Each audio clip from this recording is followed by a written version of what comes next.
What the hell's going on there? Well, This is a although fever as you can dream. see, I already had my first flub, which going live. I showed us. I pulled the curtain back a little bit too soon. But anyway, yes, we're having a wet Saturday ass. 1,000 Oh, subscribers. wet ass As, sounds horrible. I said a It's wet three to Saturday. A wet you said Saturday, you Marcus. said wet Saturday ass. I did not say a wet Saturday ass. You just heard wet Saturday ass. You're a I nasty don't young man. I don't want to see wet Saturday ass with three bald men from all over the world are talking about wrestling. It just sounds gross.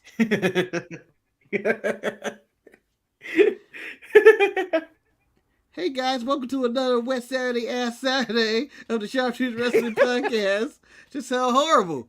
It do sound pretty horrible. Maybe But that's Marcus, what the title of the Manny and Marcus show should be. It's still untitled, but we can just call the show, fuck calling it the Marcus and the Manny show, and just call it Wet Saturday Ass. that could be the new No, name of the because you AEW know what show our show coming on name should be Saturday. called. The show our the name of our the Tuesday and Thursday show really should be called Penis. Penis. Uncensored. Penis talk. Uncensored. But we did Anyway, it. We everybody, already welcome was. to the show. I'm Eric. Lord Manny Hayes. And Marcus the grand finale. And today is a celebration.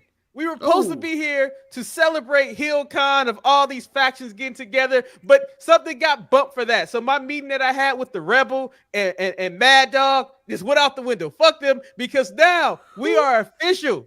We are official. We have not one subscriber, not 50 subscribers, not 100, but we have 1,000 subscribers. Yes. And congratulations to us all. Let's go. Golf clap, golf claps. I am now going to say we have unlapped humility in the show. I am now humbled. I am no longer going to gloat and talk shit. I'm going to appreciate every moment and second and each and every one of you guys for helping us achieve this moment. We are now humble. Humble, I tell you. Nah. So if I'm to understand correctly, you're no longer the grand finale, but you're Mr. Grand Finale? No. I go as the 1,000 subscriber Marcus the grand finale. Okay. And I did it all by myself. Without even showing some me and titties. Me and mommy. El Luchador, you have been Don't down call me since mommy. day one-ish. You have been Rhea, down. Manny. You know you being airplane no factor in this 1,000. It's all mommy. It's all Rhea. It's all Rhea. No, Marcus, I'll tell you. I think it was a lot of thirst trapper. I mean, it was a lot of the Key Alliance who's on the shelf. A lot of Alexa Bliss. I think Alexa Bliss might be one of the number one subscribers. A whole lot of ass brought us here. Yeah. A whole lot of wet ass. Hold on. And I want to say this. I am now retracting and just thinking, mommy. I am now thinking the one true powerful element that got us to our spot, and that is the beautiful and seductive white women who have brought us to the spot we are. It is all the white women who brought us here. Man, rest in peace, Mandy Rose. We acknowledge you. We acknowledge you, Mandy. Rose. There you go. Alexa. Toxic Attraction made it so much in this show. Gentlemen, how are you guys doing on this fine Saturday evening? Marcus, how is your left knee doing? I know you go out and play basketball. You show up even with your injured knees, unlike some other people in the league. How's your Tegan? How's your Tegan doing today? How's your Tegan doing, Marcus? How's your Tegan doing? How's your Tegan Knox? Well, you guys want to call my knees Tegan. I like to think of mine as Ava. But and they're doing you ain't the Rock's very knees. well. You ain't the Rock's knees, I do got the Rock's knees. I ain't had those knees. You ain't got no claim to that family's knees. Nah, Marcus, when I see your These knees are on those rare occasions, family knees. Do I have to show you a knee? Do I have to show you a knee? They don't look like Do the I have Rock's to show knees, you a man. knee? I will pull up my. I will whip out my knee. Anawahi knees. Yeah, I don't think we need to call the knee detector Jamal and Marcus and let you know that you are not part of that knee family. You're just not. Oh, Marcus. what the I'm hell? Sorry. I'm sorry. You Dropping need knees on. How upset would you be if the knee detective actually looked at your knees and were like, "That's a Manu. I see that. That's a Manu. That's a Manu knee." I can see a little bit of that. Marcus got more of a road dog. He got knees like him. Tamina Snuka. He got a road dog knee in him. I can see him doing that little sticky leg knee drop. That's what Marcus got with him. You know, my knees are okay. You know, that's good. Are you guys gonna take this victory today at 12:30, Marcus? I think you guys can do it. No, because that motherfucker, that no good motherfucker, that piece of shit with his braids too tight, I want him gone. I want him out of here. I want him out of my city. We cannot build. I don't want a second more with him in this city with them knees. I'm done with it. It's the playoffs. We rested this man all year for the playoffs, and yet his knees are still hurting. Retire, my man. Your knees are no good. They're done. All right, people. Unbelievable. We had to let Marcus get that rant out. And quite frankly, I'll probably have a rant next time I show on the show because I'm pretty sure today AD will probably join the hurt group of everybody who's been hurt in the first round of the playoffs. So we'll see what happens. He's not a bust. He has a championship, but, you know. He in the hurt business. He a bust. He a bust for the Clippers. It might be a failed experiment for the Clippers. But we're not here. For the Spurs, and then he goes to Toronto. They gave him an entire city, the key to the city, and I think Drake was living in his house or some shit, or I don't know. It's just bullshit. But we're not here to talk about the Clippers and their woes and Marcus' woes. Hopefully Marcus will be in better spirits on Tuesday when he records the next edition of Wet Ass, the Untitled Manny and Marcus show on Tuesday. That's not. It's the Wet Ass Manny and Marcus show. It's the Wet Ass Manny and Marcus show. Yeah. It's the Wet Ass Manny and Marcus show. I forgot that part. But let's talk about Friday Night Smackdown. Friday Night Smackdown started off with the Judgment Day facing the LWO. It was Finn and Damian Priest going against Ray and Escobar. Now, going into this match, I like to think that, you know, Finn, since losing to Edge at WrestleMania and taking 14 staples, I feel like he's having a shot of adrenaline in his career right now, and he's been put in some really good situations. I do like this new Finn. I like it with Priest. I like the Judgment Day, but I did not like the finish of this match. Manny, how did you feel about the opening match between Judgment Day and LWO? Why do the LWO have to keep losing? Like Santos, they're just making the Judgment Day look good for Bad Bunny. What is the point of this? You know, you got perfectly Mark, good wrestler Santos, and you're making him look like a scrub. Mark, I don't know if you agree with me with this, but when I saw them coming out with the LWO with the American flag in the background, I was like, this defeats the whole purpose of the LWO. And then I've been so be Latino American. I know, but I've been sold that Santos is one of the most smartest wrestlers in professional wrestling from his NXT days to his main roster days.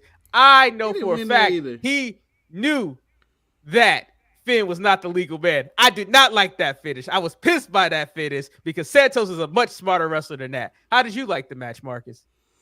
I thought the match was fine. It was missing Dominic, just his presence and Rhea. But other than that, my main takeaway from this match is that at 40 whatever years old, Rey Mysterio, I'm gonna say 46. I don't know if it's accurate. He's the hardest working man in wrestling. He's doing Raw and Smackdown and everything on a weekly basis, and he's out there working and doing wrestling matches at his age. And you know what? He needs credit. With that being said, Eric, the LWO is doing what the LWO did back then, and it's what they're doing right now. They're taking L's. They're just losing. They don't win shit. It's nothing different to me. You act like Santos won in NXT. He had some good matches, but he won lost. My heart, Marcus. He won my heart. He won my heart. Other than fights in the parking lot, they lost everything. They lost. You know what?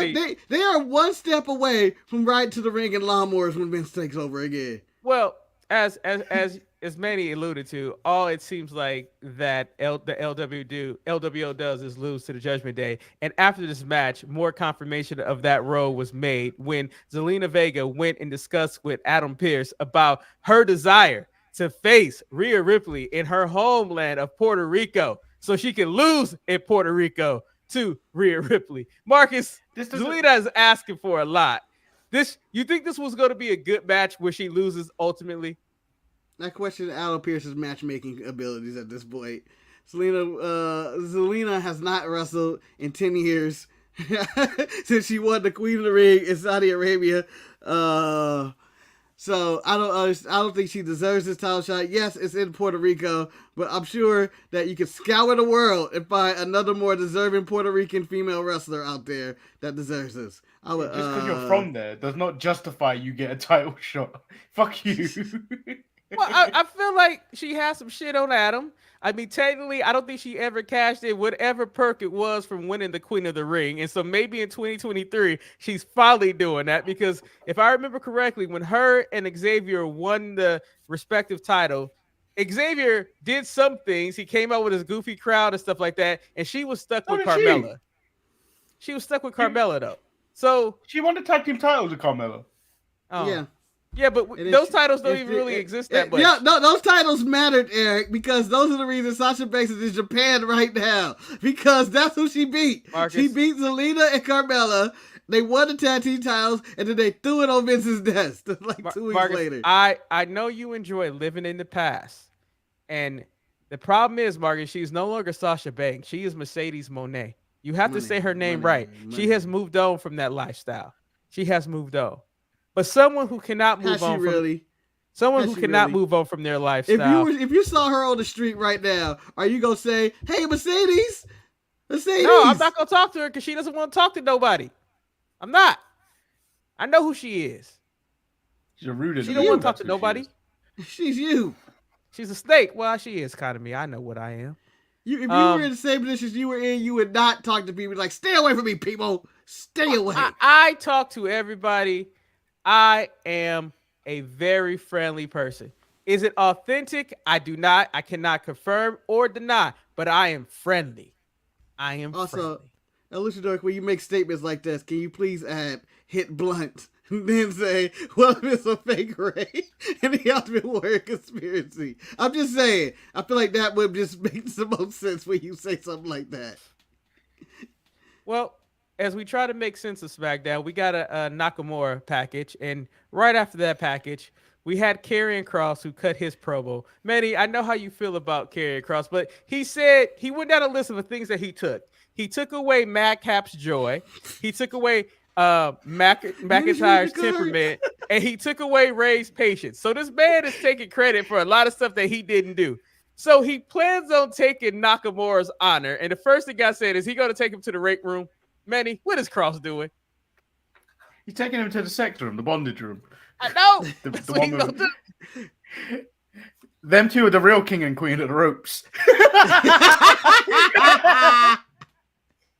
He's going to show him why he's the king of strong style, not Nakamura. My question is, was this a Nakamura video package put together by Karrion Kross? Because he was narrating the whole thing. Yeah, it felt like it. Like Q to VT VT when I prepared the cards. But then you also have to ask the question, like, who does Karrion know in production that he knew exactly where that point was at? It's like, hey, I'm gonna cut this promo. Did you give me a sneak peek of the Nakamura video? Because I want him to know that I'm taking his honor. Overall, that could be anybody. That could be anybody. He shows him Scarlet. He peels the dress to the side a little bit. Oh yeah, I'll do that for you, Mr. Kross. That's right. A little bit of a nip slip goes a long way in the backstage with the production crew. It does. It does. Manny, can you right now in your best Jamaican accent? I don't know if that's allowed in this modern day. Yeah, I don't think it's allowed. Can you read our future with your playing cards right now? No, I can't. And these are actually business cards. What are you good for? These are just business cards that I put on playing cards. Well played. So we're doing the business right now because we have 1,000 subscribers. We in business, y'all. We're doing business. This is business. This is business. This is business. Well, speaking of business, this next match took place. Was it a bad match? No. It was actually kind of entertaining. There's only one small problem that I had with this match. I don't care about the Viking Raiders, and I don't know anybody who does care about the Viking Raiders. But the match took place. Hold on, Eric, hold on. Sources close to me just saying about the Viking Raiders. Hold on, Valhalla is here. Just let you know. I don't know why that's a part of the intro, and it drives me crazy. Every You know, I time can't I hear, wait. I go, "So fuck what?" Each time I can't wait for the- Valhalla is here. I can't wait for when they actually get released and we can redo the bit and be like, you know what? Breaking news: Valhalla is not here. Valhalla is not here. Valhalla is gone. I repeat, Valhalla is gone, and Valhalla is not here. I would say that the Viking Raiders, the War Raiders, and all the Raiders that they've been in WWE for at least what, 5 years now? Feels No, like it's longer 5. than that. It's 5 or been a 6 at while, this point. and I just don't know if 2023 will be the year of any type of Raiders. And I just don't think that they're fit for the WWE universe because I don't think anybody cares. And when they brought Valhalla in, Sarah Rowe, I just thought that, You it just just doesn't work. discrediting. You discrediting the football team as well. You've written them off already. I stand by my statements. Yeah. What about the Raiders of the Lost Ark? What about Let me the tell you. Raiders of the Lost Ark? Kirk Indy got another Cousins movie might coming be out. a worse signing than Kawhi Leonard. What Just about saying. the Tomb Raider? Yeah. We're not gonna get a Tomb Raider remake. No, You're just sticking away from all the Raiders. all the Raiders, man. Every last one of them. I guess the police raids are all going shit faced. They are. The terrible raid. Nothing happened. The raid is over. The raid raid is is over. over. Eric, roaches Malala are going has to run left. free. Roaches are going to run free because raid is over. Let me also point out this was actually a really good match. It was a good match, though. Richard O'Shea, Braun Strowman, and the Viking Raiders put on a good match. My favorite spot is when Braun Strowman just throws Ricochet and turns on him in the middle of the match. Yeah. It wasn't necessarily a turn. It was just like, what the hell happened? He shorted that throw. I think he's supposed to. Ricochet responded to that, going like, "Sometimes that man just be throwing me places, and I don't understand why." But I think my favorite thing was that when the announcer said, "Well, this win will put Strowman and Ricochet in title contention," I was like, "Why? The Viking Raiders are not even in contention. If we had a ranking, they would be in the rankings." I don't care. El Luchador, let me also point out, they haven't been War Machine a long time ever since Hansen has gained as much weight as he had. I mean, Hansen looks really bad right now. No, But- he's about as bad as he's been. I feel like that's about Nah, close. he's a lot I haven't bigger. seen any old footage or Exhibit A of the How is Ring he of listed Honor or whatever for it is. NFL franchises just in one sentence like that? Yeah, I love War Machine, but I don't care about the Vikings, Eagles, the Titans, and the Raiders. I just feel But like the Commanders are it's all about the Commanders. The Bears. Bears. I don't care about your Lion, Tigers, or Bears, Manny. I guess they're Bengals, not Tigers. So, do you guys think that Braun Strowman and Ricochet could be a viable tag team in a tag team division, or is this eventual they're going to turn on each other? Because I don't know where you go with this. They turn- Nah, I think this is just going to end in the draft. I think one of Ricochet is probably going to get drafted, or Braun is going to get drafted to Raw, and then that'll be the end of their little tag team. Yeah, but do you consider them a legit tag team? No, Or, you know, I grew up, not grew up, but I grew fond of their tag team. I thought, you know, it works. And Braun came up with a name that they're two tan chisel men or something like that. Chisel, No, yeah, but if Samantha Irvin ain't announcing them as that, they ain't a real team. They Yeah. are currently just still Braun Strowman and Ricochet. I mean, they could always take the Beverly Brothers since they were brought up this No, week. I mean, no! Don't you disrespect that man's legacy? well, let's talk Also, about reports legacy. that come out that WWE is high on Bob Wagner and think he's a WWE main eventer one day. A WrestleMania main event. Vince is on some bullshit.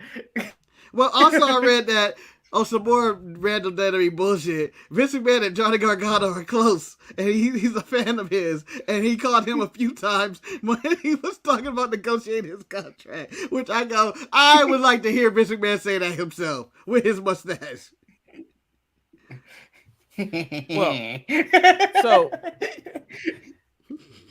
So another match that surprised me on SmackDown that I found enjoyable, but for all the wrong reasons. I find Chelsea Green and Sonya Deville as a tandem actually quite entertaining. I don't know why. This is the longest Chelsea has been healthy in WWE. And this Actually, match, she wasn't, Marco. She wasn't, Eric, because she had some problem with herself. after WrestleMania. She was rushed to hospital after WrestleMania. Yeah. Well, Betty, but she hasn't missed any time. She has not Kawhi'd this situation. So the thing What about do you think it, of the name of the team? The complaint department. I think it should be the complaint company, but I'm sure that's copyrighted somewhere.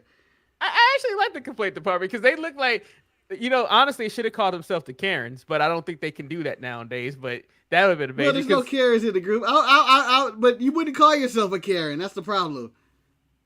Well, they could be called going to the manager.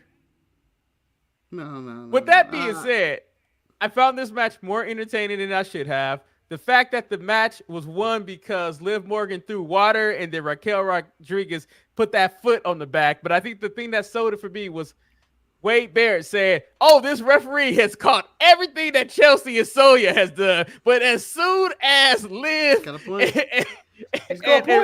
Raquel does it, he doesn't see anything." That ring was soaking wet. We are not going with a KKK. We are not bringing KKK in professional wrestling. We just can't do that. And I don't think you spelled committee that way. He did spell it right, but I know he was trying to do. Or complaint, Manny. He made a long stretch in his illiteracy to make the KKK a real tag team. You know what? This has to be shown. His spelling was bad. This is what El Luchador wanted, everybody. This is what he wanted. That's commitment to the cause. Hey, I am not innocent of trying to form a KKK team in wrestling before. I think I've done this a few times. I wanted to see Karrion Kross with anybody with a K next to their name. Kofi Kingston. And we're called the KKK. And the closest that we ever... Wrestling has never had the clan. I think the that they closest we've fit ever the name of Jerry Springer. They should have the clan on there. The closest we've ever came to the Grand Wizard was when they were trying to do that to Dijak, and I was all for it. But people said, no, you can't go there. But I was like, you have to. But no, they had a manager known as the Grand Wizard. Because he was a wizard, Marcus. It wasn't the wizard that you was thinking of. Like a wizard, yeah. But Dijak may be bringing justice to Raw or SmackDown. Eric, how would you feel if you were interviewing people at, let's say, the NFL Combine or NBA Combine, and you say, "What could you bring to our team?" and they say, "Justice." Well, first and foremost, Marcus, I what feel like what the fuck are you talking Marcus, about? Let me say, if are you gonna give me David Justice?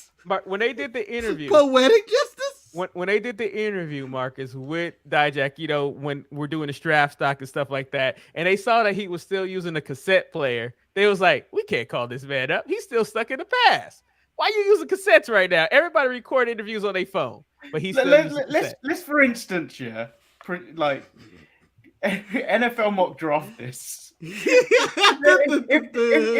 Dijak was in the top 5 prospects at this point, and then he does that interview, I'm going to bring justice to Raw SmackDown.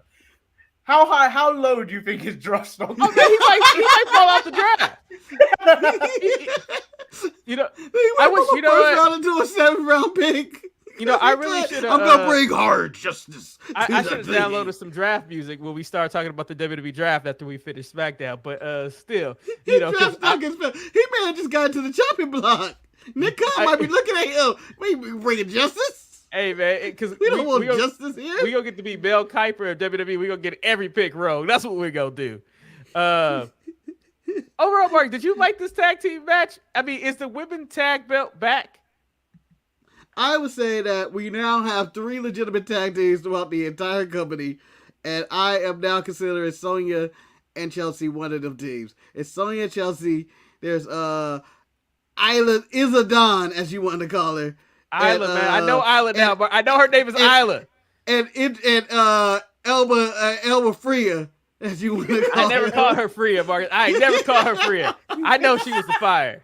She burned a bunch of people. And then you have the KC Express.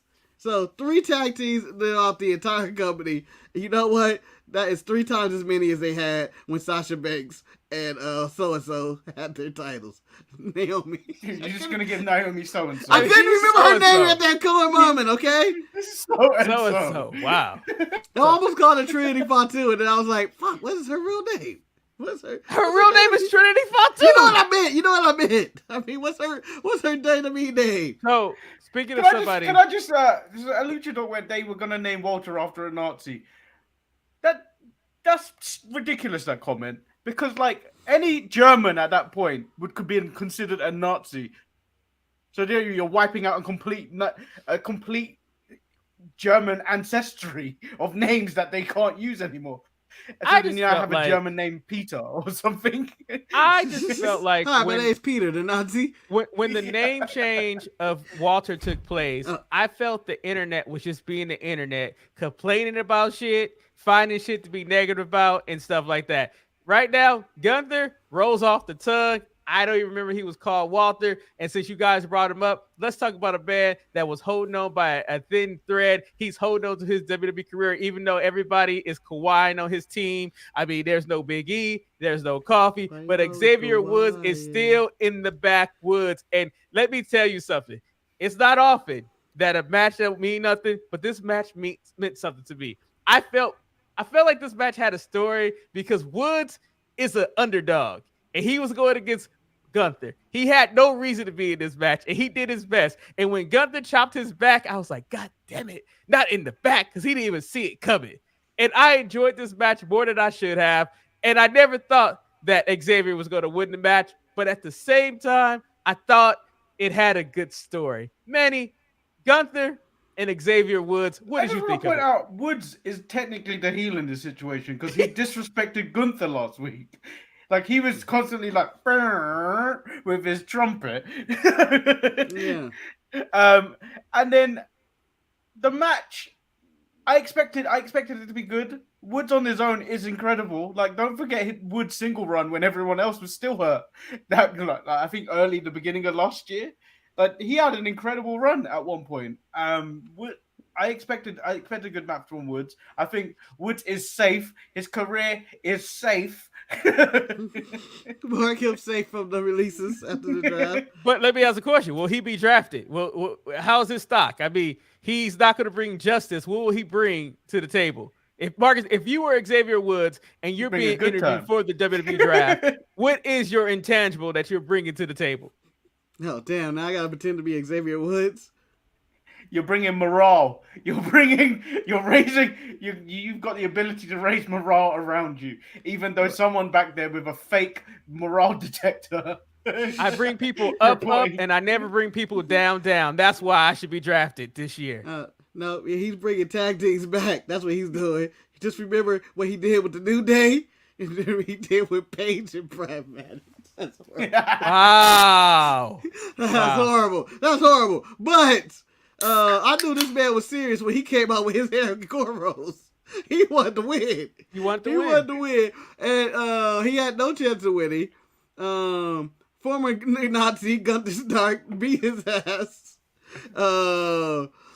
in respectable fashion. But you know what? Woods had a good run in the singles run. He was the opposite of Dax, everybody. He went 13-0 since the King of the Ring whenever he was having singles matches. And get this. And as he posted, I don't know why nobody's talking about it, but he's the one that got talking about it. Brother. He's the last man that kind of defeated Roman Reigns. DQs don't count. Marcus. DQs do not count. Hey, no contest. Betty, I'm taking it. Hey, that if whatever can get me to the #1 pick, that's what I'm gonna say. Yeah, I got Roman. Roman didn't want none. And since then, he been running from me. He ain't fought me since. He know I got his number. He don't even come to work half the time. Dude. Do you want to say more reports are they Doug Ziggler or Xavier Woods? Man, they sound like two cops together. Ziggler and Woods. They're on the case. Dude. Poor cops. They're part of wet asses and featuring the penis. You know, the Usos are lost without their title. I mean, we had the whole dude reference over and over again. And dude. And you know what's going to happen, dude? We're going to dedicate our victory to the tribal chief. Marcus. Do you know what you need to tell the Usos? You need to stop talking to white people. You do. If that many people are coming to you going, dude. They just made fun of the WWE entire fan base by going, dude. But I thought this was a really good promo for the Usos. Dude, really? Dude. Dude, I did. I thought Jay talking about, you know what we gonna do and all that. And you know what? They felt like the ones. But I can't wait for Roman. And someone posted, it's going to be funny when Roman decides to split the Usos up and it'd be his choice. He's like, I told him to draft Jey Uso. Yeah. But dude, why did they leave just to come back? BB. They could have just stayed at ringside. They didn't have to leave. No. Interference was going to happen. I They mean, didn't know if they were going to need to really interfere. we haven't had interfered. But I don't think it's been 2 years since we've had a bloodline match without any type of interference. It's like, it's in the clause of a bloodline match that interference will take place. Well, there isn't much interference in the Usos matches. It's only Roman. And now Usos solo look kinda matches. clean. And let me say, I don't know how they're doing it, but somehow, some way, they are making Solo a star. I will point out that spot when he was trying to push the table on Riddle and Riddle was blocking with his feet. I was entertained by that spot for some reason. I was like, get his ass. Get him, Solo. Get him. Well, they put him in his element, Eric, because he is the street champion. This was a street fight. Marcus, can I just point out, as I was watching this match, and I said to myself, this might be the first time in a long time, and I know they've had other matches, but this has popped in mind, that you have two barefoot men wrestling each other. Like, they both had no boots on. Just out there barefoot. It's a real MMA fight. Yeah, this is like a legit fight. I was like, damn, they need to go into the fight pit. You know what? That's very observant of you, because I never considered that. I never considered this was a barefoot fight. Well, as you know, Marcus, because my boy Rusev ain't been on AEW TV in a while, but he's been enjoying going to Clipper games. He's been going to Clipper games. I think his wife was in Coachella, so I'm assuming he was there too. But I remember. No, I think she was there by herself, because there's no sign of Rusev being there. Manny, who you think is taking the pictures? Who you think is taking the pictures? Some random bum. He is that random bum. No, I think he watches her get fucked. But at the same time, though, when you can't have this many cucks in wrestling, Manny. When I think about it, I'm like, remember when Rusev was at WWE? They said that he couldn't be barefoot because they had to protect his ankles. They don't give a fuck about Solo ankles or Matt Riddle's ankles because they out there barefoot and everything. Can we please bring Rusev back? I need Rusev back in WWE. I need God's that favorite contract's champion got me back. up. I need Miro. I need the Redeemer back. El Luchador said, when I grew up in the hood, I said dog. But when I moved to the burbs, it became dude. Yep, it happens to everybody. Eric, you say dude a lot. I say dude chip cheerio. That's what I say. You say chip, dude chip, and bitch. That's all I know. My colleague at work. He ain't shit but a dude. He's black, bitch. but he answered the phone yesterday in the most posh English accent and said, "What up, my G?" My G. For 5 minutes, laughing because he said that in the most you shouldn't be speaking like that. What's up, my G? What's up, my gangster? So, Manny, did Solo solve the Riddle problem? Because, I mean, they set it up at the beginning that Riddle was there alone because, Sammy and Kevin had other obligations. Are we done with Matt Riddle? Or is Matt Riddle just the perfect fit to be in this whole trio, in this whole bloodline feud? You want to have the 6-man. Yeah, they got a 6-man. So Roman's not around, so he's got to fill in the blanks for the time being. Yeah. Riddle's around till Randy Orton's around so he can turn on his ass so he can finish the story. Randy Orton's not ready to come back for a while. Yeah, know, he has a really bad back injury. But, the thing about it, I just don't... Randy Orton and Matt Riddle is right up there with Batista and Eddie Guerrero. Like, we were waiting for Eddie Guerrero to turn on Batista or Batista to turn on Eddie Guerrero. And then, unfortunately, Eddie Guerrero passed away and we never got that turn. But we got the Batista turn on Ray and it was the best. Yeah. You're supposed to be my friend. You're supposed to be my friend. You're my friend. He's squeezing his brains. Again, no one has had a harder career than Rey Mysterio. I wish someone would put all the turns and twists and the bad things that happened to Rey Mysterio in a video together. I mean, the man's lost an eye. Batista's beat him up. Be there Great Khali killed him in a ring. 5 hours. Marcus, Great Khali I'm pretty killed sure... him. Long darted into a trailer. Mark, you could do a Google search, right? I mean, a YouTube search right now, put trials and tribulations of Rey Mysterio, and I'm pretty sure there is a package of the follies of Rey Mysterio. Because I mean, and the good news that we know is that Angie was there to support him all throughout the entire time, though. That was what we knew. Angie. Did you hear that? She gave up her medical career for his wrestling career. Yes. Manny, it seems like that was a wise decision. I mean, it could have backfired, but now they Louis down to the socks. I'm just saying.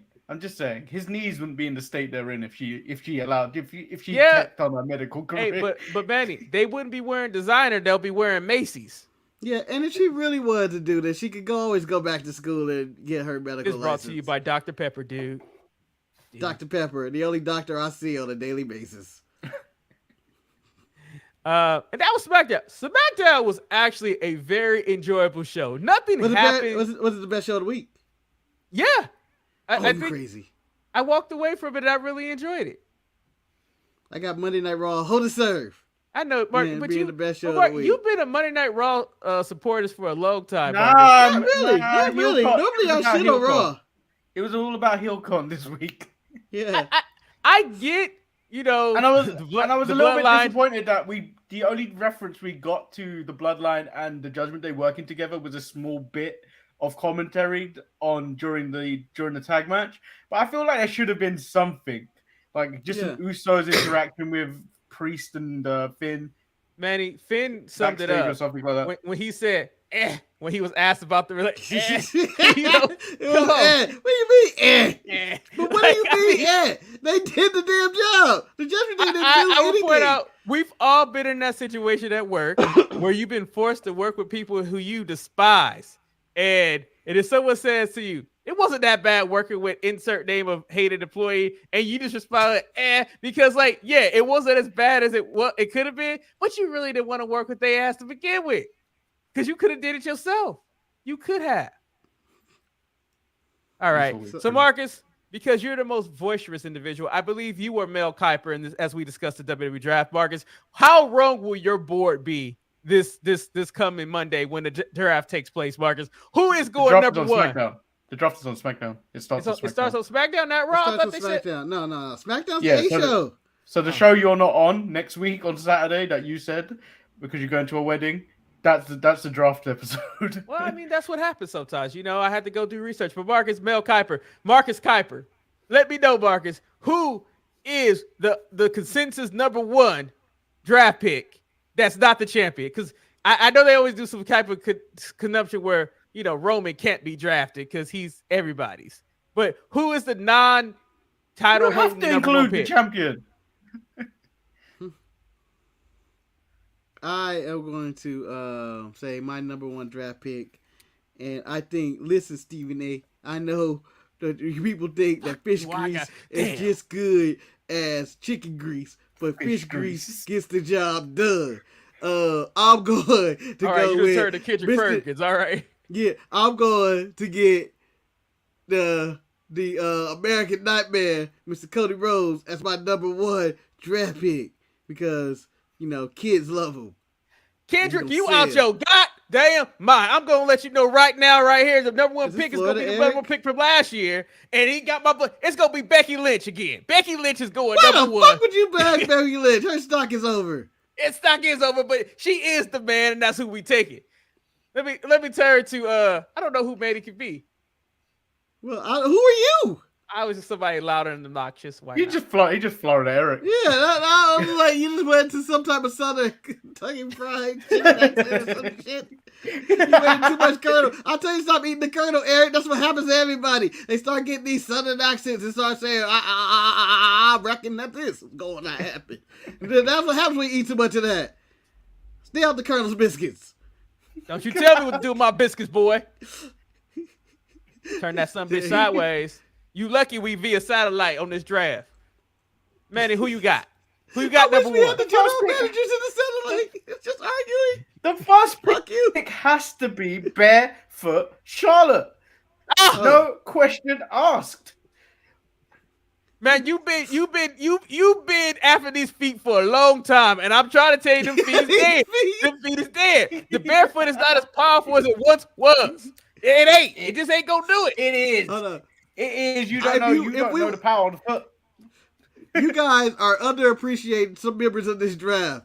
I think that and I may get some backlash from this, but after his victory over Seth Rollins at Backlash in Puerto Rico, I think Omos will become a high priority draft pick. Oh! Size is always there. You always draft the big man. You going with almost? I'm going with Omos. That boy couldn't get out a bucket of a 10-piece with a biscuit and a side of coleslaw. I'll let you know right now, that's a mistake. What kind of black ass chicken analogy is that? That got Jim Cornette fired from NWA. Yeah. That particular what kind of Jim Crow ass comment is that? The guy, he ain't worth a bucket of fried chicken. Boy, I can eat a watermelon though. What the fuck, Eric? If I truly had the pick of taking somebody number one, and I know I'm going to change all the rules that I did, but I'm going with Gunther, formerly known as Walter. Gunther has been a champion long enough, and he has that pure DNA inside of him that makes him a true winner going forward in the future of the company. Number one. Well, if Billy I was Perez, also, I don't know what that means. Also doing the draft, I'll also go with that young stallion, man, that young beast, you know, that one and only, you know, he the ones, but they the twos. I'm going with that Solo Sikoa, who built his stock up, man. He's a killer. He's a vicious killer. You see him with the thumb, and he go with the thumb and the neck, and it's over so fast. So, Manny, in your most pompous British accent, because you know we got to have the British man on the panel, because he gonna speak truth. Who you going with? You know, everything honest. I don't know how to do pompous. He can do posh. Hey, he's coming out with the monocle. well, good day, man. Well, I believe second generation superstar. Von Wagner is going high in the draft because of his lineage to his fathers in the Beverly Brothers. I tell you this right now. I've always said that I trust the Englishman when he speaks, and he spoke truth right there. I think Von Wagner, based on the stuff that broke out, I mean, Von Wagner has been with WWE for almost 2 to 3 years, and we have never heard mention of him being of lineage of such prime DNA known as the Beverly Brother. I don't know which brother of the Beverlys he is related to, but I know that he is one of them. I mean, Brooks Jensen now wears glasses and he slicks his hair back. So I know the second generation is moving forward. What did your character become? It was Florida Eric. Now it's Preacher.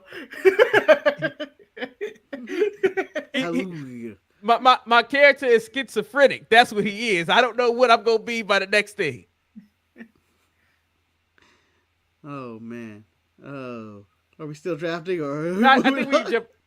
I need to jump out the draft because, you know, the thing about it is that Marcus said something that me and Manny disagreed with so much in the pre-show. And Marcus, I'm going to give you the floor to make your argument, but you said Mercedes Moné, aka Sasha Banks, has had a better career than Kenny Omega. Marcus, the floor is yours to make the argument. Go ahead.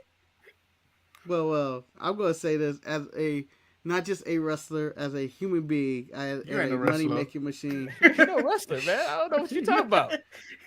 No, I'm talking about Sasha. Can you let me finish my sentence? About Mercedes? As an international brand, a record label, and a crew, I think she has more notoriety. I think being on WrestleMania is 10 times bigger to the masses of the world than it is being on Wrestle Kingdom.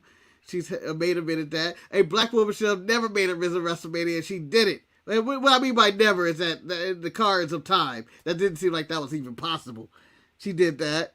Her and Bayley put wrestling on the map for women's wrestling in America by having classics and bangers. Her feud with Charlotte, classics, bangers. Maybe her title runs are a bit sketchy, but she's also appeared on shows as The Mandalorian and Barmageddon. She's had a career.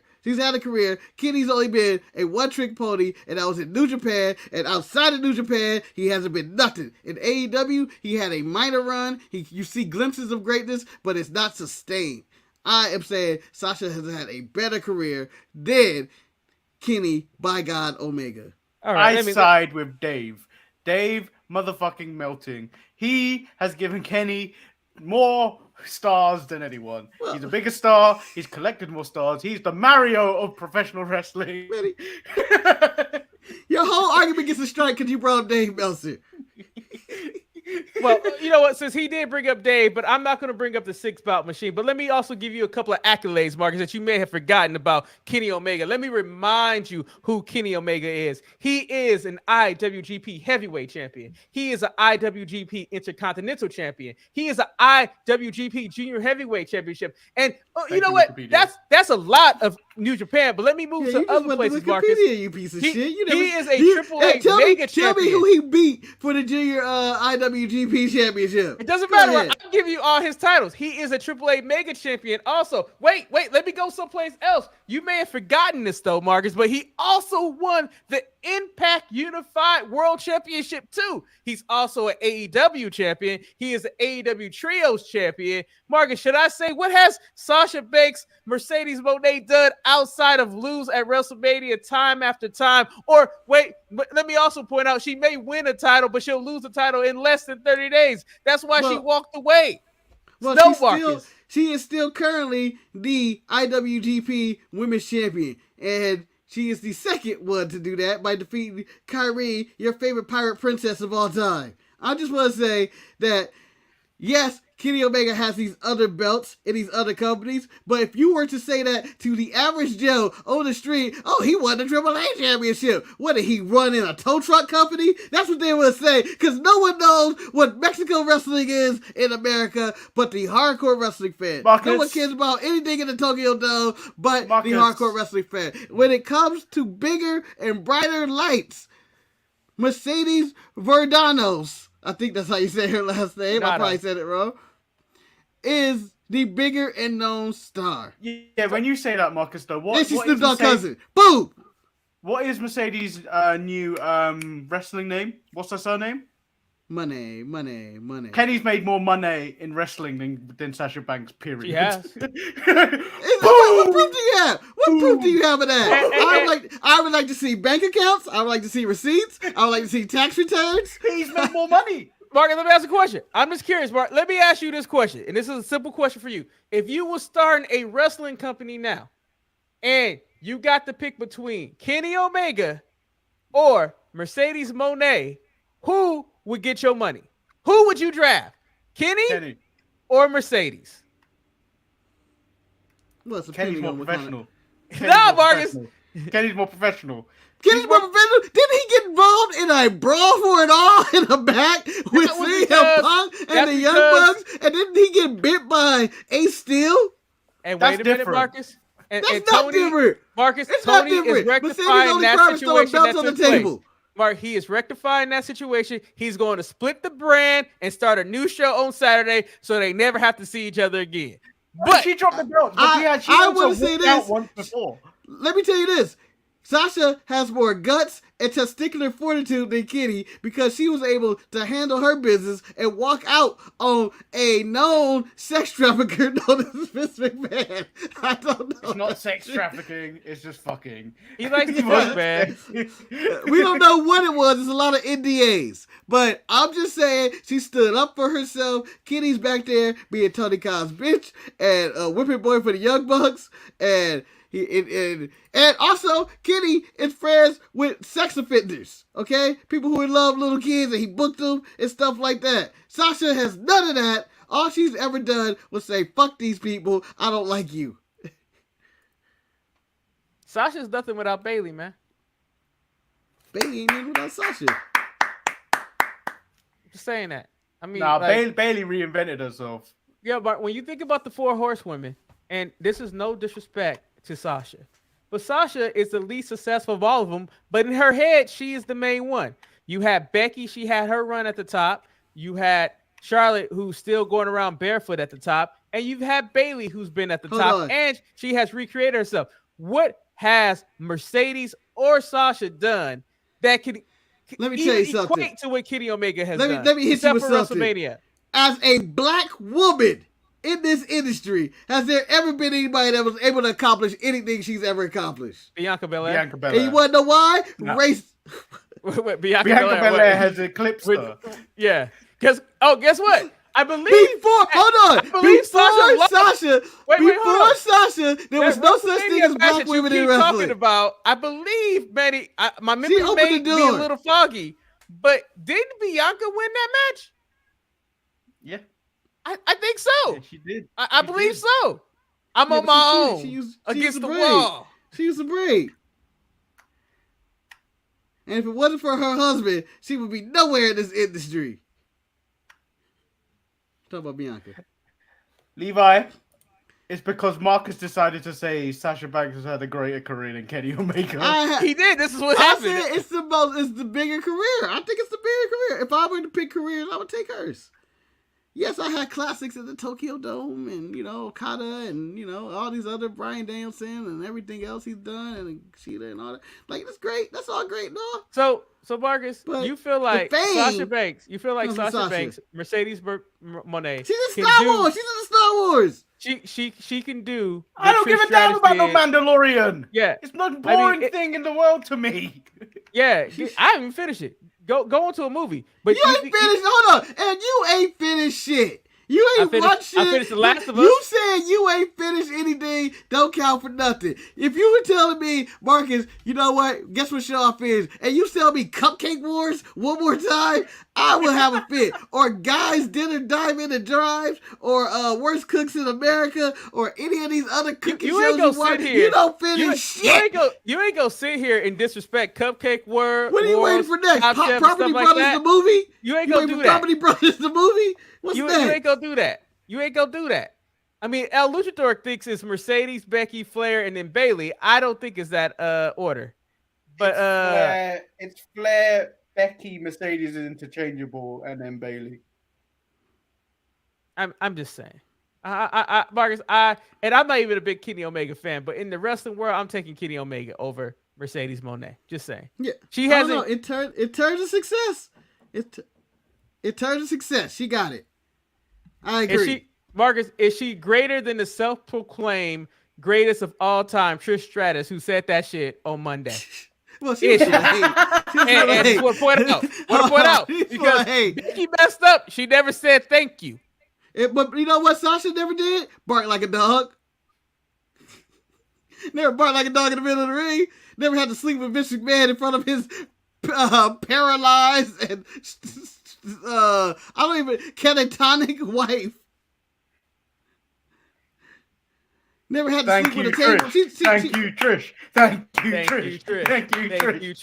Thank you, Trish. So, since we're done with this conversation, I want to talk about AEW real quickly because I won. So something happened this week that I just don't understand. And I know people, Marcus, you still don't know what MJF bought. You don't know what he bought from. I still know he paid for Sebi. You blank check? Maybe leave. I've maybe seen the Levi movie knows. Blank Check. I know what I can do. I know what I can do with a blank check. I can get a roller coaster in my back house and a trampoline. I don't know how much he wrote for him. I don't know what he paid for. And I think Sammy's going to retire next week. Marcus, that's not the check I want to talk about, Marcus, because we don't know what MJF paid for, but I'm curious of what did Tony Khan pay for, because I know he wrote a check to Jay White. But then Jay White had a match, and he was taken to the limit by Commander, who botched almost everything. I am confused how you announced to me that Jay White is all elite. And technically, Marcus, Jay White kind of makes your Sasha Banks argument stronger because Jay White has had some of those New Japan accomplishments that Kenny has, but I felt like he wasn't even a top mid-card wrestler on AEW because he struggled with Commander. What the hell was that? Why did he struggle with Commander? And where was Peter Avalon at? Why do you care about Peter Avalon? Yeah, what was that? Why is Peter Avalon part of your argument? I'm sorry, that's the most puzzling thing I've heard all day. Where's Peter Avalon? I felt like Commander has done things in there, and I think we like Commander, but he's 0-2, and he's a resident jobber. But the problem was that Jay White needed to get in there and whoop somebody's ass right away to really establish himself in AEW. He did not need to have a competitive match against an unknown. He needed to go in there and destroy Peter Avalon. That's what he needed to do. I 100% understand. Okay, now I get where Peter Avalon fits into this. But I was really concerned. No, it was I'm a second structure. The most puzzling thing about AEW was, where's Peter Avalon in the Jay White match? And I'm going, what? Why is it Commander? No, but I 100% agree. And I think I said multiple times on this channel this week, is that I don't understand why Jay White didn't just get somebody to whoop their ass on. Why was this the Commander Showcase match again? Because we got Commander on a previous week. I forget who he wrestled, but they had another jump fest where he was springboarding off the ropes, and he's now the king of the ropes, whatever. But I don't think this was more of a showcase for Commander. And then after the match, I learned that Commander's all elite. Which I go, what about Jay?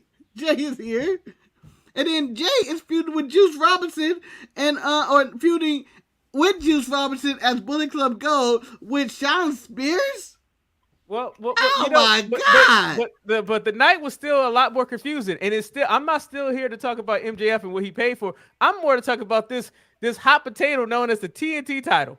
I don't understand why we had to go through this convolution of first you have Hobbs win his title in Oakland, then he has QT Marshall with him, then he has a ride, and they do all these things with Wardlow, all for Wardlow to get and find out of shape Arn Anderson so he can get inside the ring to pull out his pistol from a story that he did with Cody, who's no longer in the company, so he can get the title back. The TNT title might be one of the worst titles in all of professional wrestling. I mean, hands down, because it makes no sense. The last time, it's only been 2 times that this title has been credible. The first time is when Darby Allin had that title, and he loved that motherfucking title, and now he's in the title picture in the whole, thing over there. And then when Rusev had the title, aka whoa! Don't you disrespect the Cody TNT title run and the 2 weeks of Brody Lee having it. Those two actually made that title kind of relevant at some point. There were some decent title runs at one point with this title. The early stages of this title, which was at one point known as the Cody Vanity title. There was some high points of this title, and it seemed like it was meaty stuff. But after Sammy Guevara's second win of that title, and the exit of Cody Rhodes, and the announcement of the Mid-Atlantic title, it just seems like this title has just been in the background, and it's in whoever hometown you are in, they are going to win that title, essentially. Because, what's his name? Hobbs won it in Oakland. And then we go to Pittsburgh, where Wardlow's apparently from Pittsburgh. I guess this is new information for me. Won the title back. And Manny's gone. He had enough. I mean, anybody would have enough. But it's ridiculous the way they're bouncing this title around. And I felt like Hobbs was done dirty from the jump. I don't understand why he joined up with QTV or QT Marshall, and then they did QTV, and then he got his car, and then his car was destroyed, and then he lost his title. Just when you think they're going to do something with Hobbs, they take everything away, and now they got this Wardlow, who they had something with. They had a push. People love Wardlow. And last year, 1 year ago, Double or Nothing, when he beat the shit out of MJF, that was the peak of Wardlow's likability in that crowd. People loved the Wardlow Symphony and the Powerbomb Symphony. They were all for it. Fast forward to this year, where he beat Hobbs. This is the most lukewarm finish of all time. Yeah, and I also believe, I know you were trying to say that they alluded that he was from Pittsburgh, but I agree with Levi. I believe they mentioned that Wardlow was from Cleveland at one time in Ohio, because I think he's one of multiple Ohio wrestlers that we've talked about. It made no sense. Wardlow should have never dropped the title. He should have never had his passport stolen. He should never have Scarborough. This should have never happened to him. Like, this makes absolutely no sense. And it should never have happened to Hobbs. I don't understand why they decided this week that we're just going to discredit our entire roster. We're going to make Jay White look like he's just a typical jobber. We're going to make Hobbs' title run mean absolutely nothing. Ricky Starks is now involved. It's so much going on that the fact that they are trying to start another show when they can barely book the show that they have, it seems like they're going down the road of WWE went down, where people complained about WWE not knowing what they do. I don't know. It bothered me. And then at the end of the day, I still don't know what agreement MJF and Sammy Guevara made. I just don't know. Sammy Guevara. Maybe it's to more all access time on the Oh, thing. and now, Maybe and let's it's a not deal forget with now Subway. Luchasaurus and Turtleneck Christian wants that title now too. Yeah. Luchasaurus about to win that title. Luchasaurus about to win it. He got a shot. He got a You shot. He mean- about to win that title. Lucha Kane-saurus, because I mean he looks like a dinosaur version of Kane. Like he'd have been baptized in hellfire and brimstone. So he's admitted that it was autocorrect, but Lucha Saudi sounds incredible.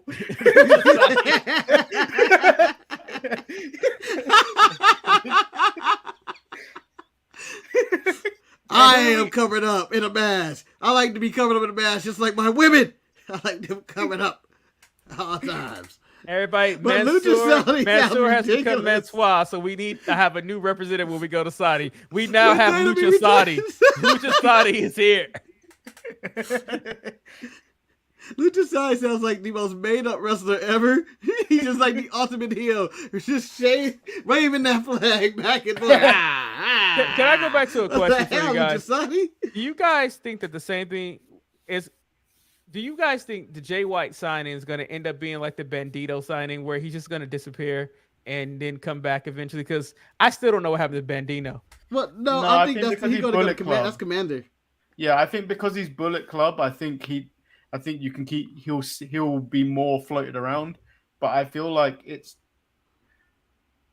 when they do this kind of it's not a draft, but like when they split the rosters, I think that's where you're going to see more Jay White. Can I ask a question? I think at the moment, at the moment with their rosters being so big, that is the current problem. So even though the rosters are being divided because of one man, one man. and to because rule all. they can't physically deal with the actual problem at hand, which I feel like is an embarrassment to Tony's leadership. Like we can't be adults to make you guys all work together, or decide that maybe Yeah. we shouldn't sign this one guy. Or Yeah. maybe this one guy is so important, we should let these other three guys go so we don't have to Well, they have wouldn't- more production costs. They wouldn't have actually got this other show if CM Punk wasn't involved. I think Warner wanted CM Punk involved. They wanted him back. So that's the only reason. That's one of the reasons that they got this show on Saturday. Can I But, say damn all that? I don't think it's Oh, go worth. ahead. I don't think it's worth separating you, dividing your thing on the basis of who can't get along. Yeah, can I say damn all that? Can I say damn all that to the roster split and this new show? Can I add that who's going to watch a show at 3 p.m. Pacific time, 6 p.m. Eastern time on a Saturday? Who's going to watch wrestling that? I mean, this ain't the old days. I mean, people used to do that for Saturday night WCW or whatever because, you know what? You had 6 cable channels back then and no phones or anything like that. I think that this is not worth the time to put a show on Saturday night. It's not going to... Like, they barely get people to watch Rampage on a Friday night. I don't understand the logic behind this. Like, I mean, I know they're doing Rampage tonight. Right after I think some NBA games or something. I don't know what. Sorry. It's gonna bless you, Manny. Thank you. But it's I don't think it's worth the time, effort, the money that you would have to put into this. As Luchador said, Wrestling Nerds and Jamal will watch all this stuff because that's what they do. The thing about it, in the age of DVR, I think that's something that has Speaking changed. of money, though. You don't have to be there at 3 o'clock to watch it. Overall, I'm more concerned is that will you have the situation that's happened in WWE where you have one show that clearly gets more attention than the other show, where SmackDown has clearly been paid. More people would watch Dynamite. More people think watch so? Dynamite because it's on a already Wednesday. established. Saturday is a very hard to get any views on a Saturday because it's your day of rest. It's like you're gonna go out and you're gonna enjoy yourself. So like it's hard to be like, oh, I'm gonna go home and watch. Watch. What's it called? What have they named it? Collision. But Collision. It's also other It competition. can lies as well. with my plans on you get Saturday. You get UFC every weekend. There's always a UFC event. And then you got, maybe even a boxing match happens every Saturday night. There's real competition on these nights. Big sporting events, such as basketball and the NFL sometimes go on a Saturday night as well. College football is Saturday Like when college football comes back, the show doesn't need to exist because no one's gonna watch it. It's gonna be college football all day, and and just the audacity for either party, either Tony or Phil, to think that they can draw a rating just on his name alone is ridiculous. Like, but they weren't really drawing a rating on his name, other than that Rampage. He managed to pop a rating on the Rampage on his return, but other than that, experience. Yeah, other than that, like CM Punk hasn't really moved the wrestling needle that they needed. Really. Well, in his defense, Manny, he did actually move the needle for them. It just didn't look like that much because the ratings weren't that high. But when he was around, they were doing million views and even 1.1 or 2s on more consistently. Now they're in like the 700 to 800 range. Phil was moving that needle for them because he was the only person I think people really wanted to see. I mean, he's moving a needle, but at the same time, he's also driving a wedge within the company. I mean, the thing is, the longer he stays there, the more I think, how would I say, jealousy happens. I mean, for example, they're making the Saturday show for him, correct? I mean, it's one thing to make a show for him to be on there, but then not only is the first episode going to take place from Chicago, so he's not going to have to even travel like the other people. Like, you're just super catering to him. Like, it's one of those things. It's a fine line that they're walking, and I hope the results work out for them because this could be the end of their company because you can see free agents like, well, I'm not going to go sign because am I going to be put on the CM Punk show where I have to make CM Punk look good instead of being put on Dynamite where I can have more free reign of what I was promised? Well, Eric, here's another catch to this, and you alluded to this earlier in our pre-show discussion about the world of professional wrestling, and I 100% agree. Does the world really need another wrestling show? Do we need more hours of wrestling? It's just too much. It's just too much. It's oversaturated. It's like getting another reality show. I felt like it was an attack when they said Collision was happening. I was like, wait, another one? Like, I feel like we have so many people. We have New Japan on Access. You got Impact. You got WWE. You got Smackdown, Raw, and Raw's overinflated with 3 hours. WWE already has too much content with their NXT and stuff like that. And if you want to count main event, and AEW, you got Dark and Elevation, and then you got all the indies of NWA, and you got MLW, and all this wrestling is not good for the business as a whole. Like, when I was growing up, there were 2 wrestling companies and then a bunch of indies and shit going around. And then you'd be like, okay, maybe I'll tune into some stuff here. But it's just too much and it's good. Just imagine the NFL said, I'm going to have 3 more leagues to this thing. 3 more weeks. 3 more leagues. Because we already got the XFL, the UFSL, and then college football. People love football, but to an extent where no one's giving a damn about the XFL or USFL. Like, I don't need all this. It's too much. I have a very important question, and this is a very Attention serious spans are short question. these days. When I ask this question, are they going to do different pay-per-views for each show? Because if you do a pay-per-view, they eventually have to show up and work together. So, like when do you do the This is so awkward. Oh, you're here. Do you do it on Sunday? Do you do it on Saturday? Well, like, how? Because like they're separate because we don't like this person. So what do you do? How do you book this show? Well, I don't think it's gonna. I don't honestly think that it's. I think they're looking at this as more of a short-term problem because Punk hasn't probably got that many years in him. Really, if you look at it, bad that you're hoping that someone's gonna die off.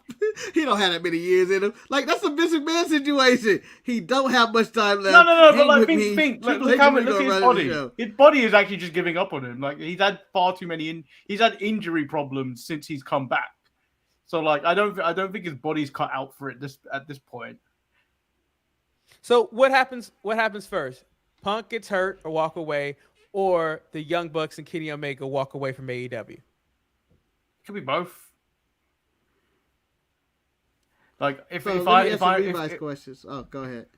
If I was the Bucks and Kenny, I'd be feeling a little bit hard done by. Like, if you're gonna keep this guy around, like it's been like we've helped you build this company, and this guy's kind of like come in and shook and caused problems in it. So like I would be feeling a bit hard done by, and I'd be like trying to get reassurances, maybe more money or whatsoever to stick around. Do you think that you get animosity inside of the Bucks and Kenny Omega, and they go and join Cody in WWE to try and take down AEW, what makes it a little bit more of a war? I don't think they care about taking down AEW. Like Cody, I don't like when you listen to Cody talk about him making a jump. He still wants success for AEW. I think they'll still want success for AEW because that's part of their lineage. But you'd have to be thinking in their camps. Like really, they are thinking about it. Like it's a genuine topic of conversation between them. I don't think it's like, oh, we're going to 100% stay in AEW.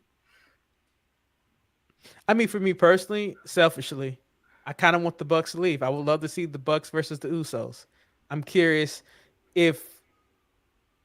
how can you incorporate the Buck style into the WWE style of professional wrestling? It's kind of interesting to me in that aspect. The Buck style of AEW, the Buck style is wrestling these days. That's what it's encompassing all of wrestling right now. It's the WWE style that's different. So like and I just want to know the Young Bucks is the current rap, as in WWE is that old school. Let's talk about rap and hip hop, kids. Like it's very old school with lyrics and shit that makes sense, and it is not on like acid trips. You know, Levi, I think about his business. This is a lot of business costs because you got. Hold on, let me go back. Can we go back to the beginning? Oh, go ahead, Mark. Go back to your first question. So Levi, he's going up every wrestler in every state, but it wasn't the easiest thing to get, and then every state didn't get that same show. Like you would get your local promotion. You just get like, oh, I have this little bit here and a little bit here, and it didn't feel like you needed to see everything. But you'd be like, oh, I got it. And on top of that, if they were so successful, Vince would never been able to swoop them up. Then, Levi, you pointed out that how's a different Raw. I'm arguing the same fact. I think this is one of the things people have talked about WWE forever. Having a split brand has been detrimental. And I think that AEW is traveling down the same road, and it has proven that it's not a good thing. It is not. It's just not. I just feel like it's just too much wrestling content already to have the WWE and then have all their shows and 3 hours of Raw, which is too much. You don't have to watch it all. Yeah, I know. That's the main argument. And that's what it comes to. It's gonna hurt. I feel like it hurts the business in general as wrestling, as in which, damn, there's all this wrestling, but I have to choose now on which one because time is sparingly. There's so much content of television and entertainment and video games and work and people with double jobs and all that. It's really hard to keep track. Kids and family and all that. It's really hard to be able to watch all this stuff. And as much as these professional wrestling companies like to say, oh, these are separate entities and like there'll be their own product, we all know that they will eventually cross over and you have to watch a Raw to understand what's going on with Smackdown or vice versa. You just can never have it where they're going to be completely separate. Like it's eventually you're going to have to merge the rosters or how we're going to end up having an AEW draft. It's like, you have to move people around. I just don't know if one man is worth doing this, especially when you have your you have your professional wrestlers. Yeah, they may be assigned to a show, but I can't imagine Tony's going to hire different production teams to go and travel. So these production he's going to write it all, and that's the problem. Yeah, so they're going to be on the roll a lot. Those security guards, they're going to have to go to both shows. So don't forget Ring of Honor. They already taped Ring of Honor, and he's running those shows too. Like it's over. It's overkill. They already have All Access. They have Rampage. They have Dynamite. It's a lot of TV, and then it's adding on to more wrestling. And I'm just like, let's just stop, guys. Let's stop. It's nice to have this many options of wrestling. It's fun. Like I enjoy doing everything else with Jabal and watching all this other stuff, but I just feel like it's overkill. Like, how do I, it's like the superhero movies. It reached the cap. I think we've reached the cap where people are just kind of just over it. Like, I don't honestly give a fuck what happens in Marvel anymore. People talk about Jonathan Majors out of Kang, but I've been out. I think I'm out. I didn't even give a shit about Ant-Man coming out this year. Let me tell you. The other movie that came out this year. Yeah. And Shazam, I can kill us. Yeah, can I tell you guys something? I've had more fun enjoying going and watch these other movies. Like I don't know if Super Mario Brothers count as a non-Marvel movie, but like I'm even thinking about going to see Renfield today because I'm like, it's something different from the superhero movie, because it's like, you know what? I need to watch something different sometimes. It's like it was so oversaturated. And I saw Ant-Man and it was okay, but it's, as Marcus has said on numerous times, it's the same formula. And unfortunately, I think that's what's going to come back to AEW. As much as AEW doesn't want We're to all be wrestling. WWE, it's going to be the same formula with having a split brand. It's just going to be. I mean, and Yeah. right now, No, Tony. Thing is though, currently right now it works for WWE. The current situation where they have a split brand, it works for WWE because they've been around long enough, so it works for them. And like people, and then the rest of the people pick and choose if they want to watch NXT. That's the situation. AEW is still a growing company, and then having this second show and oversaturating quite quickly because they've got 2 YouTube shows as well. You got to add that into the mix as well. Now you're picking and choosing which ones you watch because, like, if push comes to shove, I ain't watching Rampage at all anymore. I ain't gonna watch Rampage at all. I'll watch Collision, and me and Marcus will probably review it on Tuesday. But you've got to now look at it and go, what is more viable to watch? Because like we'll watch, because we're WWE fans, we'll watch the 3. I don't watch Main Event and I don't watch Level Up. So those are the decisions I've made. Main Event and Level Up are my Dark Elevation in comparison. So I'm not going to watch that. Now I can pick and choose and go, I'm not going to watch Rampage if that's kind of their main event. I don't have to watch that either. So now I can set aside that much hours in the day to watch those because I'm not doing what Marcus does and reviews everything else. Yeah. And then I think that in a business as a whole, the world of professional wrestling, there's only so many wrestling stories you can sell before everything is the same story. Like, imagine WWE, and I'm going to WWE example, if they only had a Raw on the show and it was a 2-hour show and they were doing this bloodline story and they had everything else going on, you wouldn't be like, oh, it has to filter into this other show, Smackdown, and we got to fill more hours. It seems like everything just runs into each other. And with AEW, it's going to just be, these factions are going against these factions, and someone's going to make the save. And it's just like, all the shows are just going to blend in together, and it hurts the storytelling for me, which is the most important thing. And then it's just so many matches where you just go like, oh, they did that, and okay, how's this finish going to go? And oh, it's the same thing. Let me just acknowledge this. JK Switch says, may Hulk Hogan get his toe stepped on by 1,000 to Sharpshooter subscribers. Congrats, gentlemen. Thank you. We appreciate that. And then to address Levi's comment, we will watch the show if the show deliver bangers. And this is me. I'm talking for Eric, and I'm talking for me. And this is what Oh damn! You about to say something racist with that comment? I'm about to say something. I'm about to say something. I'm about to say something that I know that people know this for long. I don't give a fuck about a great wrestling match. A great wrestling match don't mean shit to me. You can go in there and have a banger all you want. If you ain't got a story that I care about, I don't give a fuck. And as simple as that. And I think that is my issue that I've always had with AEW. They don't have stories that make sense. They don't have anything that really brings me in together. They couldn't figure this out for one show. They couldn't figure it out for Rampage. And now you're trying to tell me they're going to do another show with Collision.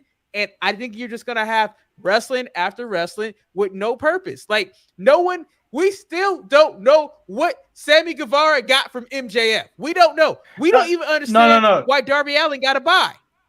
To jump on what you just said. What's that guy's name? The Viking that faced Kenny Omega. His name El Viking Del Hielo, something like that. Great match, but am I gonna fucking remember it for the rest of the year? It had nothing to it. It was just a throwaway. Have it. Like, it was a great match, but and a banger. But like, am I gonna go look back at it and go, okay, that's something I want to watch again? No, because I had nothing to it. Nothing. Compared to a total opposite, I will remember the night after Monday Night Raw where I thought I was going to get a tag team match of Brock Lesnar teaming up with Cody Rhodes to go against Solo and Roman Reigns, and then out the fucking blue, Brock Lesnar turns on Cody, confirming that Cody Rhodes had one of the worst weekends in WrestleMania history. That not only did he get his ass beat at WrestleMania, but the next night he got turned on, and now he has to fight the beast incarnate, Brock Lesnar. And that shit gets me. That's what I enjoy.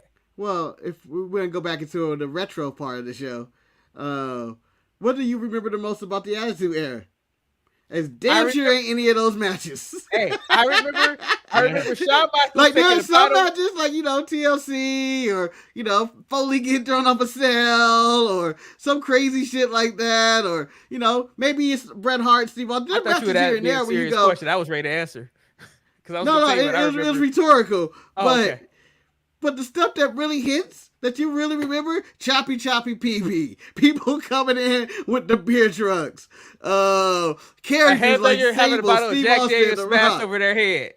Yeah, The Rock and Steve Austin feuding, but not really there any, like, you remember their match, you're like, oh, I enjoyed it, but you remember all the shit that went around it. Vince McMahon and a burning teddy bear. Marcus, hits here. Steve Austin whooping Booker T's ass inside of a grocery store, pouring milk on him.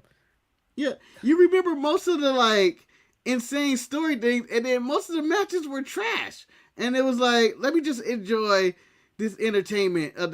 Some of it, when you look back at it, it's probably racist, misogynistic, trashy, whatever TV. Yeah. And you can see how wrestling got a bad rap when you go like, God damn, this is all horrible. Were you saying that when Randy Orton deflowered Stephanie McMahon in front of Triple H as he was handcuffed to the rope might have been too far?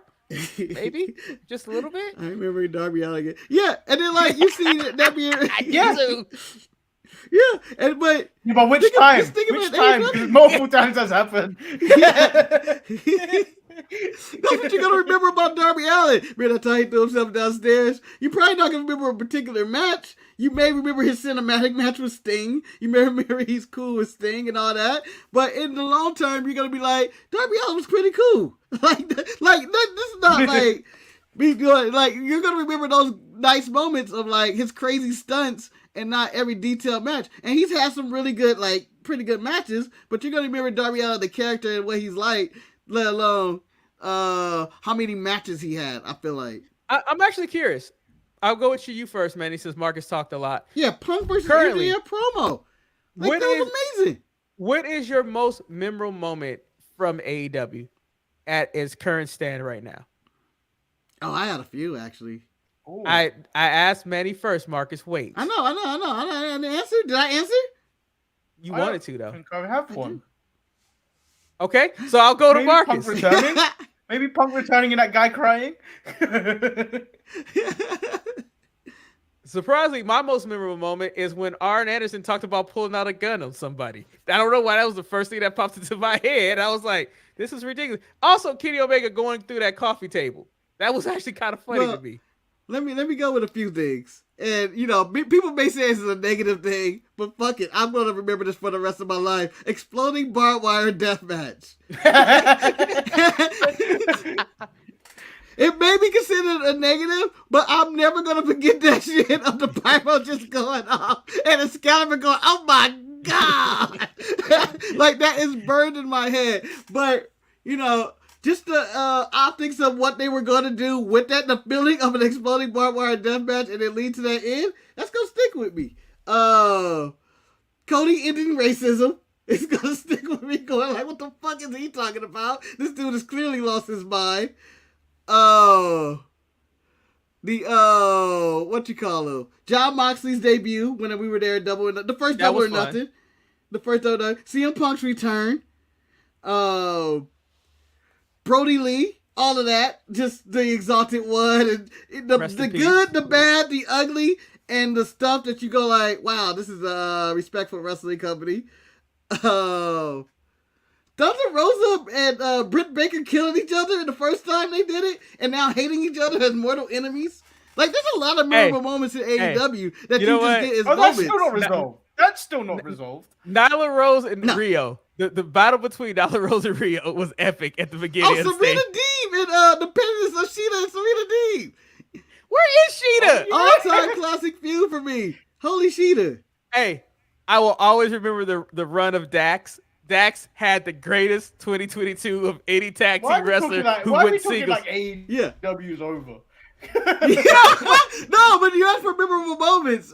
And I go like, there's plenty of memorable moments of just like, this is when they're really good. When they hit like better than anything that we could do. but there's a lot of misses in between here, similar to WWE, where you go like, ooh. And I don't have that much time of that many misses for all these wrestling shows. When you just go like, that's a miss. I remember the day, and it's for both of them. I'm talking about. I remember the day when Heyman Page no longer had the best buckshot lariat in the game. Remember it like yesterday. I was like, damn, that's all you had, Hangman. That was all you had. Yeah, and then remember, I don't remember the 2 years ago All Out when they pretty much, I would say that was the peak of AEW at that very moment when they just CM Punk, I think, just came back and had his first match. Bryan Danielson come out, and then they got Adam Cole from WWE, and they just had all that go, and it was amazing. It was actually a well put together show. On top of that, it was a little long, and it had stuff on there. It was amazing. The media scrum. Yeah. I think that's actually to this day, that's the most memorable thing about AEW, the medium scrum. Actually, and no disrespect, Chris Jericho's first year in AEW when he was the AEW champion was actually a very good run for Chris Jericho. There's a lot of good. I'm never gonna say AEW is 1,000% bad. No, there's a lot of good about AEW. It's just when it's not on, like when you go like this week when I was watching, going like, this is everything that's wrong with AEW. Like it's easy to shit on the show, but there's a lot of weeks where you go like, fuck, this is the show I needed Monday Night Raw to be or SmackDown to be, because they hit on everything, whether it's storyline, promos, or just wrestling.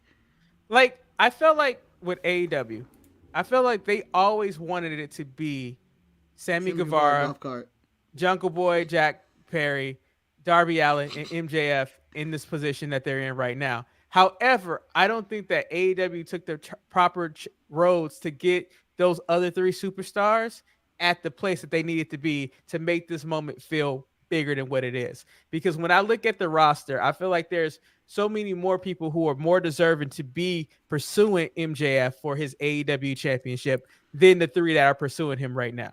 And that's my disconnect, because Jungle Jack can't even figure out what his name is. Sammy Guevara is a tool.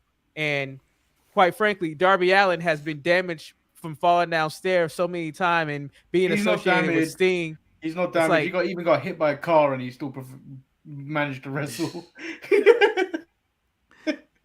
And I think then like we have the BCC, the Blackpool Combat Club, that I don't even know what they are anymore. Like they are pretty much thugs, and Takeshita is now turned on his role model, and then you have a random Ty Dillinger.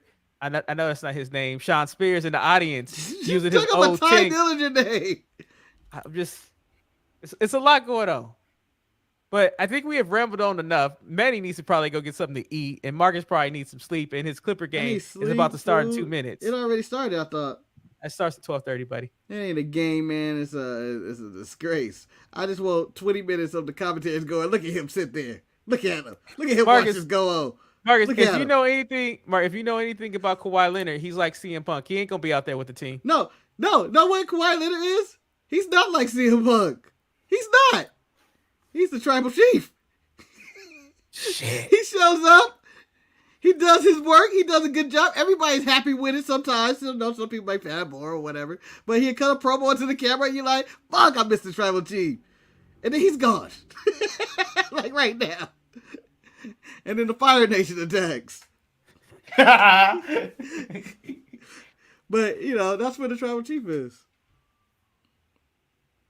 Yeah, I mean, I'm not saying WWE is perfect. The Bloodline story is kind of stale right now. But I don't think it's stale.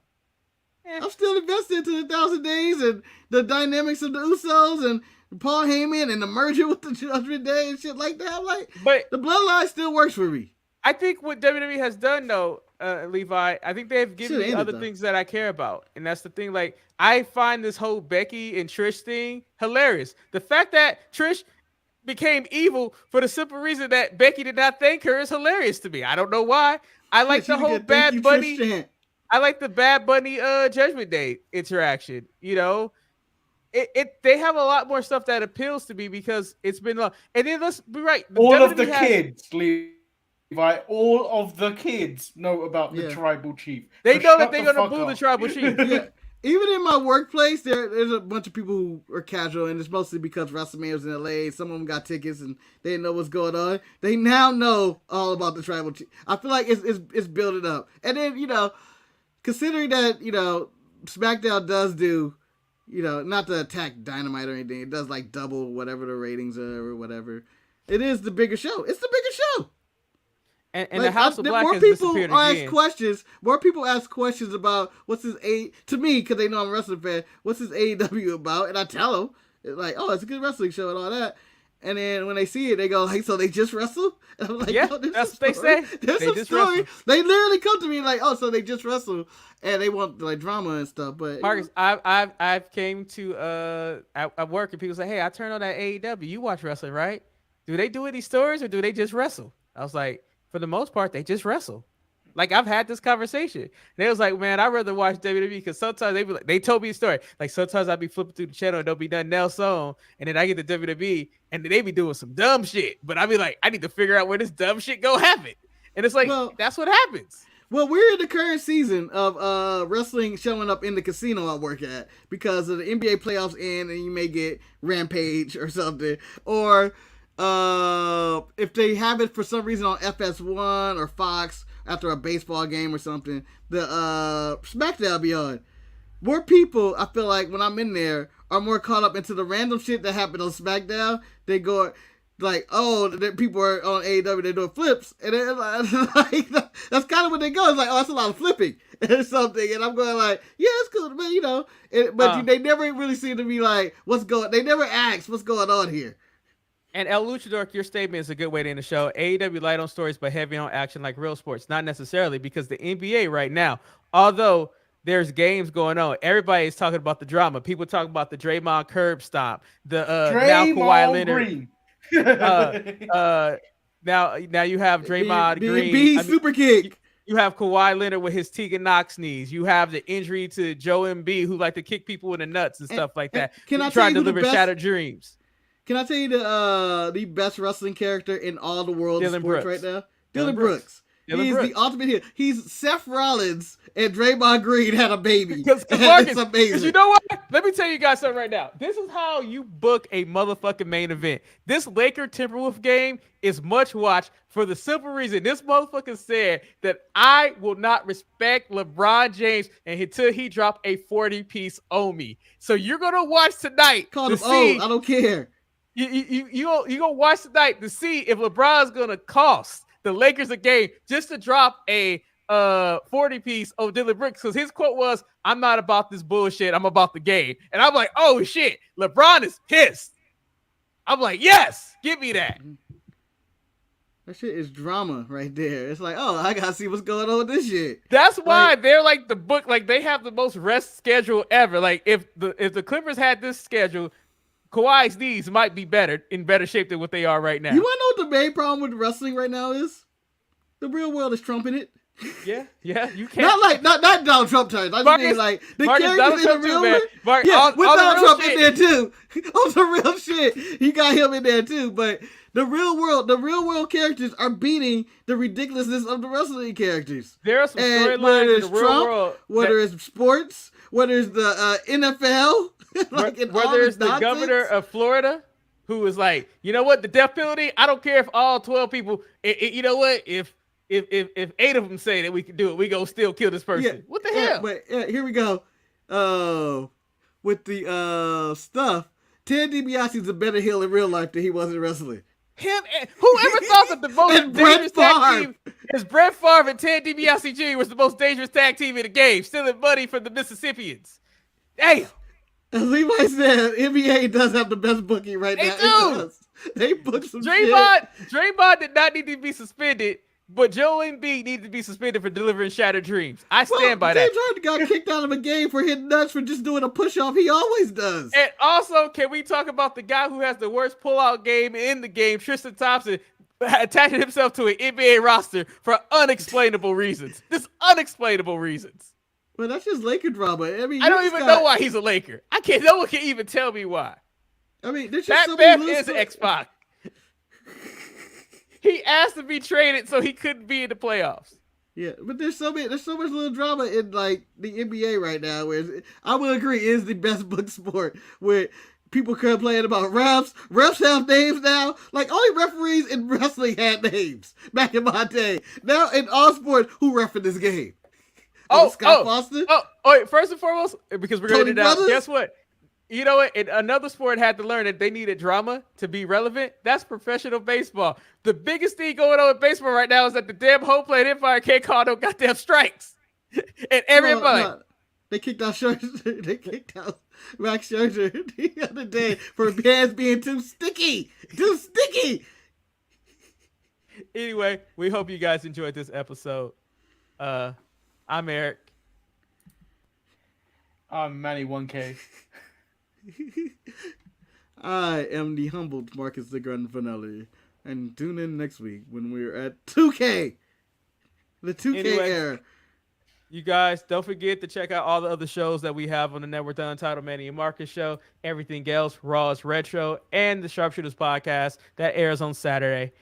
Sometimes I'm here, sometimes I'm not. We appreciate you're here as much as the Tribal Chief and Kawhi Leonard are. That's true. We appreciate all 1,000 of you guys who took the time to enjoy this ride with us. We really appreciate it. Thank you to the ones that have been with us since day one. And you know who you are, El Luchador, Montez Red Cup. Why am I blanking on names right now? So you got Von, Jimmy, Levi, which is Jimmy, Van Brock, Jimmy, Weston Bieber, J.K. Bush, Dog who actually donates to the show, David who buys shirts, the Dizman who never shows up anymore, Wes who shows up when he comes out of his time portal. Even shout out to JK Chris who went Smush. missing all those years ago. Hey, Chris, where you at, baby? I know you still subscribe. Man, I would feel so sad if we found out he wasn't alive anymore. I appreciate that. But donate to the show so Marcus can make the shirt.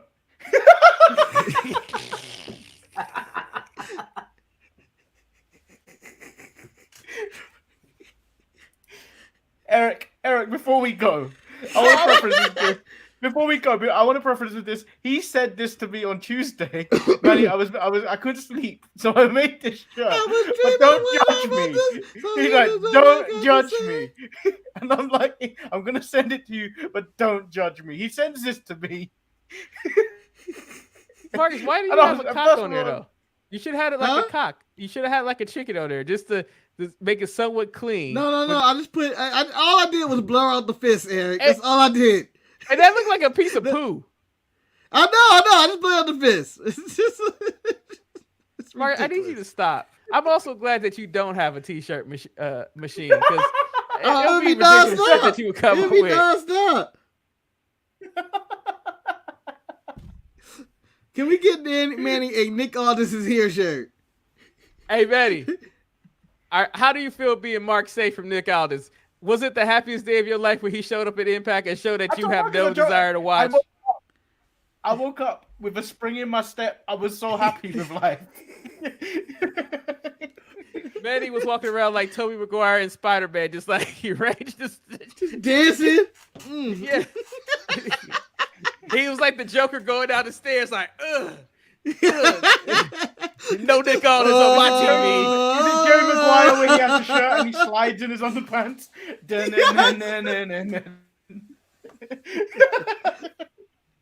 Well, that's Tom Cruise and Risky Business you're referring to, right? Yeah. Anyway, yeah. You guys, it's been a hell of a ride. And to 1,000 more subscribers, stay sharp. We out.